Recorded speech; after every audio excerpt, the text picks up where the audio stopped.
Hi friends. पिछले कुछ episodes में हमने जेठ मंथ के त्योहारों की बात करी थी। अब बढ़ चले हैं हम आषाढ़ मंथ की तरफ, है ना। तो ये है एपिसोड 8 और इसमें बात कर रहे हैं हम आषाढ़ मंथ।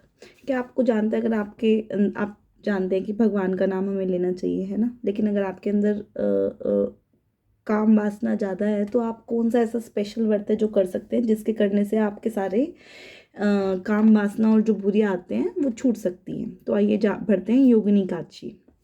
ये आषाढ़ पक्ष कृष्ण पक्ष की एकादशी होती है। इस दिन व्रत रखकर भगवान नारायण की मूर्ति को स्नान करके भोग लगाते हुए पुष्प, धूप, दीप और आरती उतारनी चाहिए।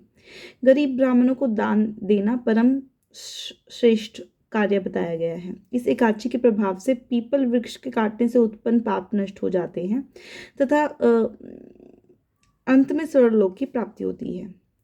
इसकी कथा की ओर चलते हुए, प्राचीन समय की बात है। अलकापुरी में कुबेर के यहाँ एक हीम नामक माली रहता था। वह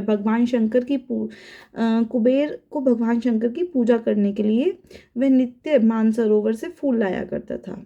एक दिन वह अपनी पत्नी के साथ काम वासना में लीन था, जिसके कारण वह फूल लाने में देर कर बैठा और देर से कुबेर की सभा में पहुंचा। क्रोधी कुबेर ने उसको श्राप देकर कोढ़ी बना दिया। कोढ़ी रूप में जब वह मार्कंडे ऋषि के पास पहुंचा तब उन्होंने योगिनी एकादशी व्रत रखने का नियम बताया। ऋषि मार्कंडे ने उस आदमी को जिसको श्राप दिया था उन्होंने योगिनी एकादशी का व्रत रखने का नियम बताया। व्रत के प्रभाव से उसका कोढ़ समाप्त हो गया तथा दिव्य शरीर प्राप्त करके वह सर्वलोक को चला गया।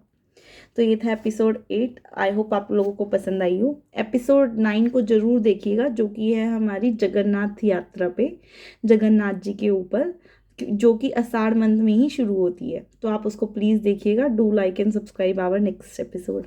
नमस्कार।